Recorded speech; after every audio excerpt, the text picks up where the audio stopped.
राहुल, सौरभ, नेहा और मनीष, 4 गहरे दोस्त हर साल की तरह इस बार भी दुर्गा पूजा देखने शहर के सबसे बड़े पंडाल में गए थे।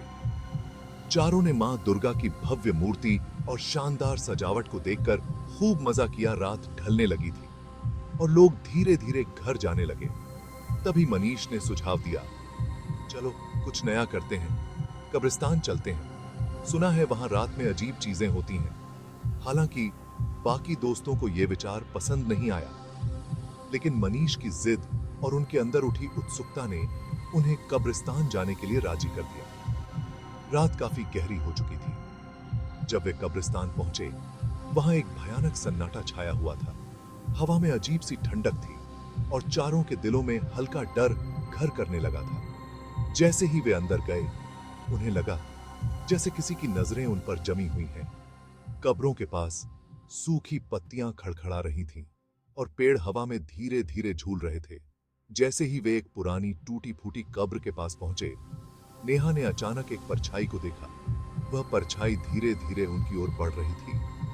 तुम लोग देख रहे हो ना, वो वहां क्या है? नेहा ने कांपते हुए कहा। सौरभ ने उसकी ओर देखा और ठिठक गया, क्योंकि वह परछाई मानवीय आकृति की थी, लेकिन उसका चेहरा पूरी तरह धुंधला था। अचानक हवा और तेज हो गई और वे सब एक गहरी आवाज सुनने लगे, जैसे कोई कब्र से बाहर आ रहा हो। जमीन कांपने लगी। राहुल ने चीखते हुए कहा, यहां से भागो! लेकिन जैसे ही वे भागने लगे, उनके पैर जैसे जमीन में धंस गए। मनीष ने डरते हुए पीछे मुड़कर देखा।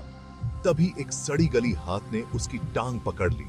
वह चीख पड़ा, चच्चक, मुझे बचाओ! लेकिन बाकी तीनों भी जैसे किसी अनदेखी ताकत के चंगुल में फंस गए थे। अब चारों को एहसास हो गया था कि यह सिर्फ एक साधारण कब्रिस्तान नहीं है, बल्कि कुछ बहुत पुरानी और खतरनाक बुरी आत्माओं का अड्डा है। अचानक एक भयानक चीख सुनाई दी और चारों अचेत हो गए। जब उनकी आंख खुली तो वे कब्रिस्तान के बाहर एक पेड़ के नीचे पड़े थे। चारों को इस बात का एहसास हो गया था कि उन्होंने कोई ऐसी ताकत को जगा दिया था जिसे शांत नहीं किया जा सकता। Thanks for watching. Please like and subscribe.